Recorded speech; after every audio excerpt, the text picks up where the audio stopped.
বড়, বড় রেস্টুরেন্টগুলো এখন আপনাদের বোকা বানিয়ে দিচ্ছে। আর আমরা আসলে বোকা। কারণ আমরা বোকার স্বর্গে বসবাস করি। হ্যালো এভরিওয়ান, আসসালামু আলাইকুম। সবাই কেমন আছেন? আশা করি সবাই ভালো আছেন। আজকে আপনাদের জন্য স্পেশাল একটা রেসিপি নিয়েছি। সেটা তো অবাক করা রেসিপি। জানেন বাংলাদেশে এখন কিন্তু পাঙ্গাস মাছই হচ্ছে জাতীয় মাছ হয়ে যাচ্ছে। আমার মনে হয়। যাই হোক আমি আজকে পাঙ্গাস মাছ দিয়ে আপনাদের এত সুন্দর একটা রেসিপি করে দিব যেটা আপনারা ভাবতেও মানে পারবেন না। এখানে দেখতে পাচ্ছেন আমি পাঙ্গাস মাছ যেহেতু একটা নিয়ে আছে বিশাল বড়, তাহলে ভাবলাম যে আজকে একটু পাঙ্গাস মাছের ফিশ ফ্রাই করে দেখি কেমন হয়। এখানে আমি ফিশ ফ্রাই করার জন্য কিছু পাঙ্গাস মাছের যে আপনার সাইজগুলো আমি নিয়েছি কাটা ছাড়া এক সাইড করে নিয়েছি, কেটে নিয়েছি। আর এটা জানেন আপনি যতই চেষ্টা করেন অনেকে বলে যে এটা উঠে যায়, আসলে আস্তভাবে ওঠে না। আর এটা ওঠার জন্য একটু গরম পানি ঢেলে দিবেন। আর গরম পানি ঢেলে দেওয়ার পরে দেখেন এগুলো আমি খুবই সুন্দর করে উপরে যে একটা মানে আঁশটা আছে সেটা আমি উঠে নিলাম।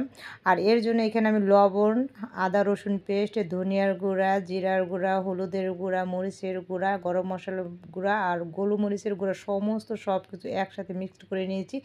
জাস্ট এর ভিতরে মাছের দুর্গন্ধটা যাতে দূর হয়ে যায় এর জন্য আমি নিয়ে নিয়েছি লেবু। আর এখানে একটা নিয়ে নেব আমি ওয়েস্টার সস পরিমাণ মতো, অল্প করে নেব সোয়া সস পরিমাণ মতো নিয়ে এটাকে ভালো করে মিক্সড করে দিব।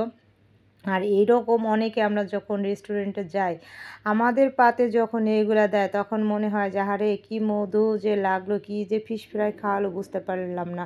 এদিকে আমার মাখানো হয়ে গেছে, মেরিনেট করে আমি প্রায় 1 ঘন্টার মতো রেখে দেবো। 1 ঘন্টা পরে দেন হচ্ছে আমি এখন এটাকে ভেজে নেব। তার জন্য আমি এখানে পরিমাণ মতো হচ্ছে ময়দা নিয়েছি আর হচ্ছে কর্নফ্লাওয়ার নিয়েছি যাতে একটু মুচমুচে ভাব হয়।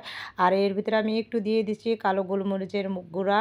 আর হচ্ছে এর ভিতরে আমি দেখেন একটা ইটালিয়ান ফিশ ফ্রাই মশলা আছে সেটা নিয়ে নিয়েছি, লবণ পরিমাণ মতো দিয়ে দিয়েছি। তারপরে এখানে একটা ডিম আমি জাস্ট পুট করার জন্য ডিমটাকে ভালো করে ফেটে নিয়েছি।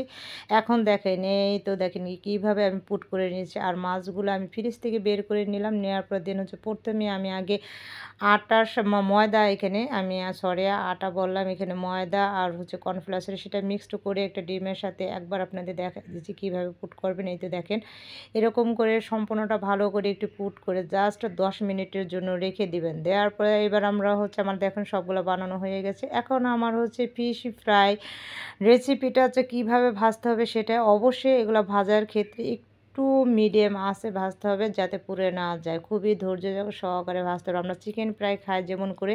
আর এখন জানেন চিকেনের যেই দাম, আর এই ফিশ ফ্রাই যেহেতু এখন পাঙ্গাস মাছ হয়ে গেছে হচ্ছে বাংলাদেশের জাতীয় মাছ। আর সেটা দিয়ে এইরকম খুবই মজাদার একটা রেসিপি বানিয়ে নিতে পারেন। সেটা বেবিদের জন্য হোক বা বড়োদের জন্য হোক, সকালের বা বিকেলের নাস্তা হোক, যে কোনো সবার মানে পছন্দের একটা খাবার এরকম ফিশ ফ্রাই বানিয়ে নিতে পারেন। আর আমার ফিশ ফ্রাইটা কেমন হলো অবশ্যই একটু জানাবেন। এই তো রেডি হয়ে গেছে, ভালো লাগে অবশ্যই একটু কমেন্টস করে জানাবেন। আর এটা যে এত মজা এত টেস্টি না খেলে আপনারা বুঝতে পারবেন না। আর ভিডিওটা ভালো লাগলে অবশ্যই জানাবেন। আজকের মতো এখানে আল্লাহ হাফেজ।